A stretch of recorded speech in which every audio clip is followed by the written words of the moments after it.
Hai, aku tersesat. Tidak, itu bukan namaku. Itu hanya apa yang aku rasakan saat ini. Assalamualaikum.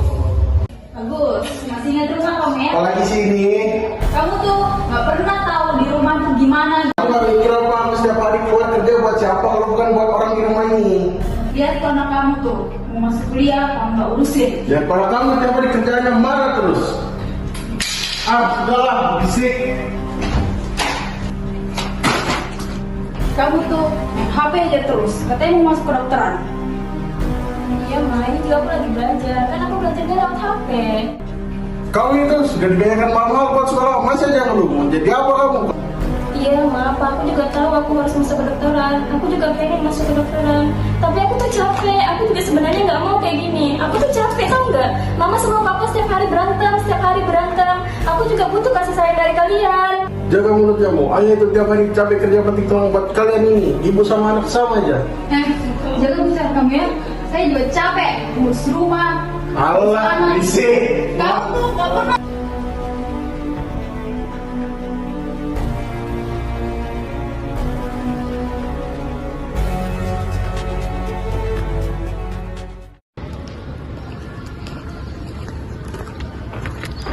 Ngapain sih kalian? Kalian tuh ngagetin aja nih banget deh. Kenapa? Oh, kenapa beda?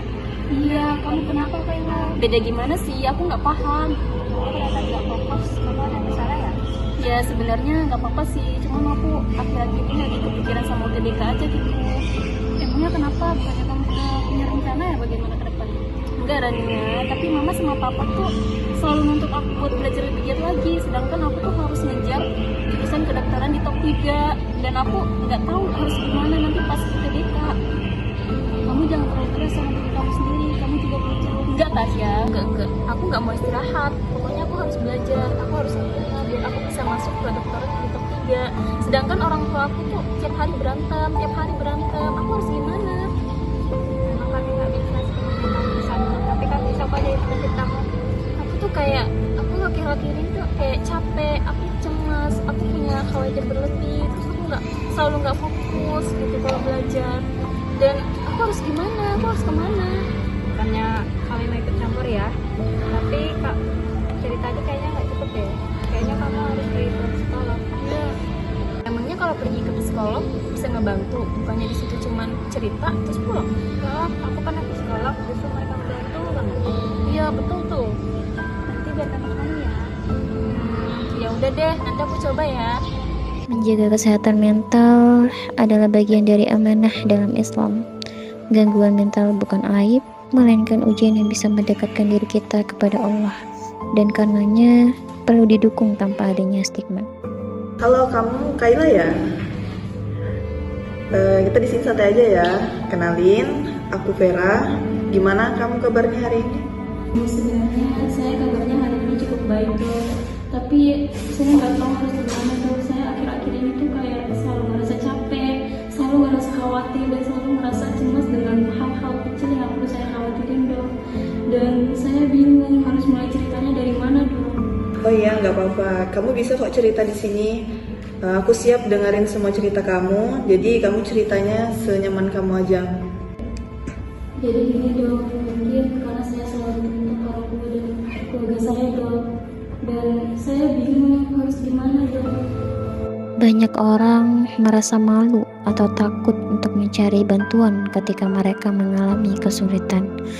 Padahal berbicara dengan profesional atau bergabung dengan komunitas dukungan dapat menjadi langkah awal yang sangat membantu dalam proses penyembuhan kesehatan mental.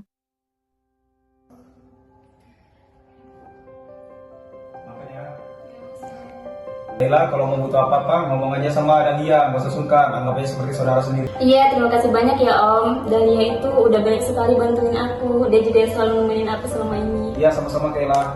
Dulu, Dahlia ini juga pernah seperti kamu, cuman dia sudah bisa melewatinya. Om yakin kamu juga bisa melewatinya. Dalam Islam, setiap cobaan yang Allah berikan itu bukan untuk menjatuhkan kita, tetapi untuk menguatkan kita. Nabi Muhammad sendiri juga pernah mengalami seperti yang Kayla alami ini. Itu kemarin dikenal sebagai tahun kesedihan, tapi beliau tetap sabar, terus berdoa, dan percaya bahwa pertolongan Allah itu pasti datang. Jadi kamu jangan patah semangat, terus maju. Iya Kai, kamu gak sendirian. Dalam Islam ada yang bisa terkenal dengan berzikir. Allah bilang dalam Al-Quran surah Al-Araf ayat 8, ingatlah hanya dengan Allah yang dikenal. Iya Kai, kalau kamu merasa berat, kamu bisa mulai dari hal kecil seperti berzikir pelan-pelan, soal meskipun dengan air mata, atau sekedar cerita sama Allah. Kita semua pernah merasa rendah, tapi Allah maha penyayang. Nah, betul nah. Dan kita jangan pernah merasa rendah, merasa tidak terpuruk. Bahkan orang beriman pun juga bisa lemah. Tetapi mereka terus ingat Allah. Karena Allah tidak akan membebani seseorang di luar batas kemampuannya. Iya, terima kasih banyak ya Om. Terima kasih juga untuk Dahlia, untuk Tasya, dan untuk Lamia. Kalian sudah nemenin aku dari dulu. Semuanya sama ya. Hai guys. Aku cuma mau bilang thank you banget ya kalian udah cariin dan nemenin aku di sekolah kemarin. Ternyata pergi ke psikolog itu sangat membantu masalah aku. Walaupun memang aku harus lebih sering ke konsul ke psikolog. Karena ternyata sempat aku cerita di psikolog kemarin kalau aku punya penyakit anxiety disorder. Tapi udah nggak apa-apa kok guys. Aku sudah tahu apa yang harus aku lakukan di saat anxiety itu tuh kambuh. Tapi seneng banget kok kamu udah ngerasa lebih baik. Kalau ada apa-apa, Iya Kak, ingat ya dalam Islam itu kita diajarkan untuk saling membantu dan kebaikan. Allah udah bakalan membebani kita dari semua kita. Kamu juga harus kuat. Insya Allah kamu bisa melewati ini semua. Semangat ya Makasih Kak. ya. Kesehatan mental bukanlah sesuatu yang statis. Ia perlu dijaga seperti halnya kesehatan fisik. Di dalam Islam, menjaga jiwa adalah bagian dari maqasid syariah. Allah Subhanahu wa Ta'ala berfirman di dalam Quran surah An-Nisa ayat 29, "Dan janganlah kamu membunuh dirimu, sesungguhnya Allah Maha Penyayang kepadamu." Rasulullah Shallallahu Alaihi Wasallam juga bersabda di dalam hadis riwayat Al-Bukhari, "Sesungguhnya tubuhmu memiliki hak atasmu." Dengan memahami pentingnya menjaga kesehatan mental, kita menjadi lebih siap menghadapi ujian hidup dengan sabar dan tawakal.